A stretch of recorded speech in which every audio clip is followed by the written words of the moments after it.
Hi, Dan Dixon here, and I'm here in Tara's home with her today. And today we're going to be testing repetition maximum testing. We're looking for repetition maximum testing from 6 to 12 reps.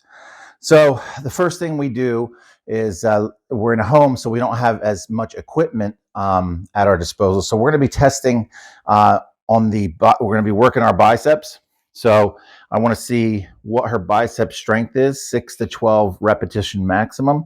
So the first thing we always do when we're doing any type of repetition maximum is we let a person warm up. We never want to do maximal effort without warming up. So what I'm going to do is I'm going to take a very light. Tara's an athlete, so she's recovering from an injury to her elbow. So what we're going to do is we're going to see, we're just going to watch her warm up. And as she warms up, we're going to explain the proper procedure because we don't want her to make compensations.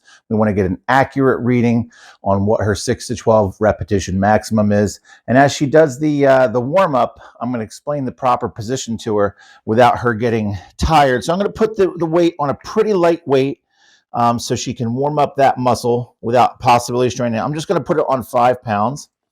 And I'm going to hand this to her here in her arm that we're going to be testing.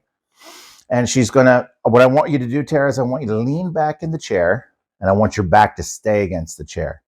I want your palm to face inside and I don't want you to swing the weight. But as you bring it up, I want you to turn, as that dumbbell clears your leg, I want you to curl and turn your palm upwards. So it's going to look like this. You're going to go up and turn and down, and you're going to turn back where your palm is facing back in. So up and turn, down and face in. So let me see what you're doing. Good. It's a big dumbbell, so just make sure it clears. Good. And you don't have to turn it in the air like this. Just let it naturally come down. Keep going. And if you're having trouble clearing, just scoot your chair that way just a little bit. There you go. That way you're not going to run into the chair. Good. And down. Now this adjustable dumbbell we have is a little bulky. And there we go. And you don't have to necessarily go that slow. But some of the substitutions, some of the compensations that we're going to see when they get tired are these.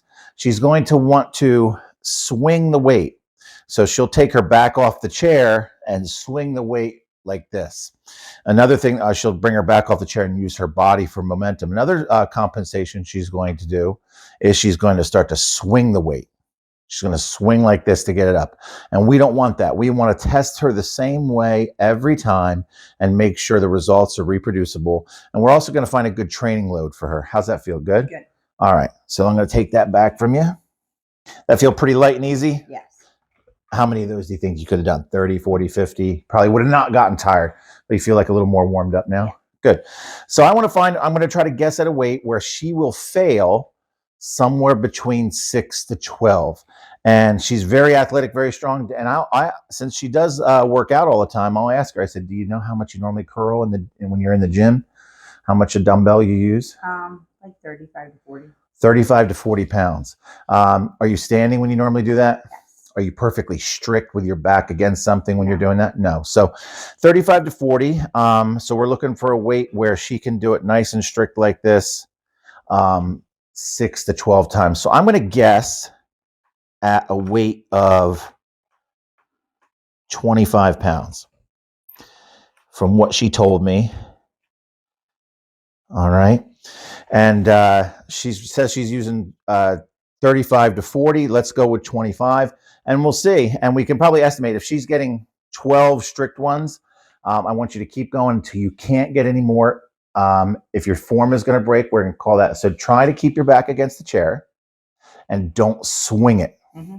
So what you're going to want to do is you're going to want to bring it back further than hanging and swing it up. Mm-hmm. So I want you to keep nice and straight and tight and not now you don't have to go super slow. A nice rhythm is good. Up and down, up and down. So I'm going to hand this to you right there. You have it. Mm-hmm. There we go. And go ahead and sit back and go. 1, 2, and let it hang straight. We want the arm to come all the way straight down. Good.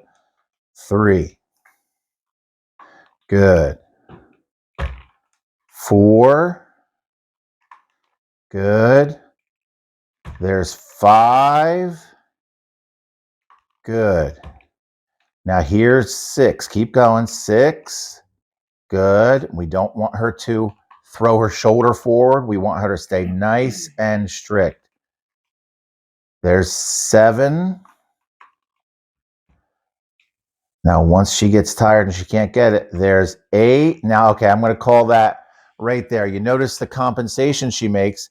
She pulls that shoulder forward to make the range of motion, to make the lever arm shorter.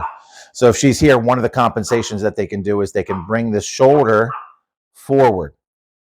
All right. So not only can they swing it, not only can they lean forward, but one of the compensations that they can make for their biceps is to pull their shoulder forward to make that range of motion smaller. So we had 8 repetitions there, right? So we're going to say her weight for 8 repetitions where she's not using any compensations will be 25 pounds.